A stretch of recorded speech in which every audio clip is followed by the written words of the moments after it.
YouTube, what's going on, guys? Welcome back for today's episode at the Bettor's Edge. What a night we had last night. An absolute shellacking, as we predicted here on this channel with St. Thomas. I don't even know what the final score was, guys. I stopped following once they were up by 30 points in the second half. We talked to you guys about this game and about these types of matchups this late into the season. Number one, you're dealing with revenge spots. Number two, you're also dealing with teams that have already, in some situations, dealing with teams that have already clinched the number one seed in their conference play, as we saw with North Dakota State last night. And in particular, in yesterday's game, we saw a matchup in which for St. Thomas, from a psychological standpoint, especially playing at home, heading into the Summit Conference tournament here pretty soon, absolutely had to have a win against North Dakota State last night to prove to themselves and for that coaching staff to prove to its players that they're able to beat this team once it matters in the final, should they meet there in conference tournament play. You add all of those factors in together, and you get the blowout, as we predicted on the show last night.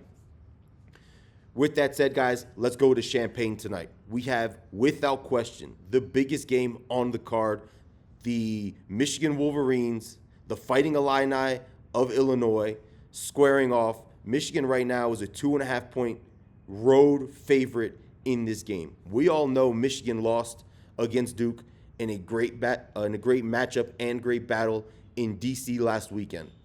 On a neutral floor, obviously, we saw Duke's length really give Michigan some issues. Specifically speaking, that stifling defense from Duke really shut down the Michigan guards. We saw Cadet really struggle in that game. We saw Burnett really struggle. Other than Yaxel Lendeborg, we didn't see a ton of Michigan stars really show up. Heading into this game against the Fighting Illini, we know one thing is going to be true. The length of this Illini team, one of the longest teams, tallest teams in the entire country, is going to be able to present Michigan with some stylistic matchup problems that most teams in the country can't do. We know with Morez Johnson, with Yaxel Lendeborg, with Mara, this Michigan team is longer than most teams in the country, and it presents them with a significant advantage in most matchups. That's not going to be the case tonight against this Fighting Illini team. The difference between this Illini team and this Duke team that we saw beat Michigan straight up last week is defensively. While this Illini team is decent defensively, they are not nearly close to the elite level that Duke was. We talk about it on this show almost every single day. When you're looking at taking a favorite on the road in a true road environment, especially a hostile environment that we're going to get in Champaign tonight, you're going to need role players to perform and shoot the ball well. We saw these Michigan role players in a neutral site last week against Duke, as I just mentioned, really struggle to shoot the ball. I think between Burnett and Cadet combined, I think they only made one field goal attempt. And if I'm not mistaken, that field goal attempt that was converted was late in the second half. That means these two players had 0 field goal attempts scored combined for the entire game through 35 or 36 minutes. With that said, looking at this game tonight, we know it's going to be a raucous environment. We know this Fighting Illini offense is one of the most efficient, if not one of the most efficient offenses in the entire country. They're at home. Their role players are probably going to have a step up in performance.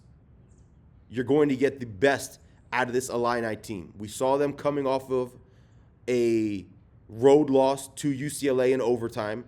3 out of 4 conference losses for this Illini team have been in overtime.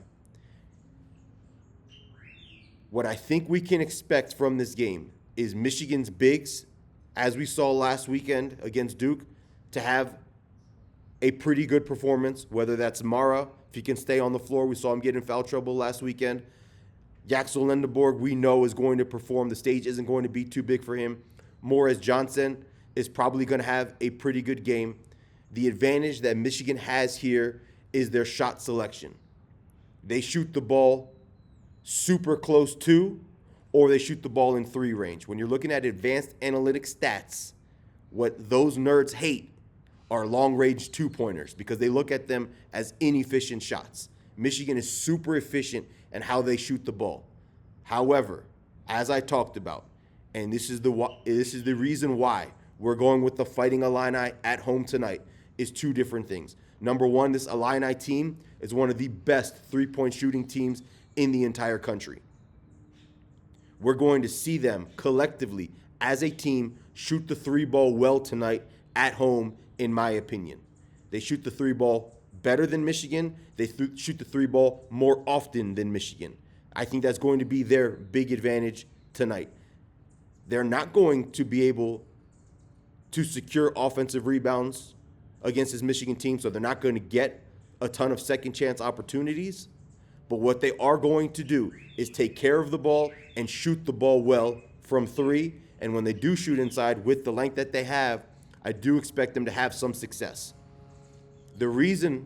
Second reason why I like the Illini in this spot, as I talk about routinely, and I already alluded to it already, is I don't expect Cadet or Burnett to shoot the ball very well today. I think this Illini defense, even though they're not elite, is going to be able to do just enough to keep those 2 quiet. In my opinion, this Michigan team, if they plan on cutting down the nets in March/April, when the national championship game does arrive, Cadet and Burnett are going to have to shoot the ball well. Those are the X factors for this Michigan team because they're bigs. You know what they're going to give you night in and night out. I expect those 2 players, Cadet and Burnett, to once again have a porous performance, and I look for the Illini to win this game outright, but I'll take them plus 1.5 points. As I mentioned a couple times already, it's absolutely the best game on the card tonight. It's probably the best game all weekend that we're going to see in college hoops. Give me a 15-star play on the Fighting Illini at home plus 2.5 points. As always, guys, thanks for watching. Like the video, subscribe to the channel. I'm checking back in tomorrow, as always, with more winners.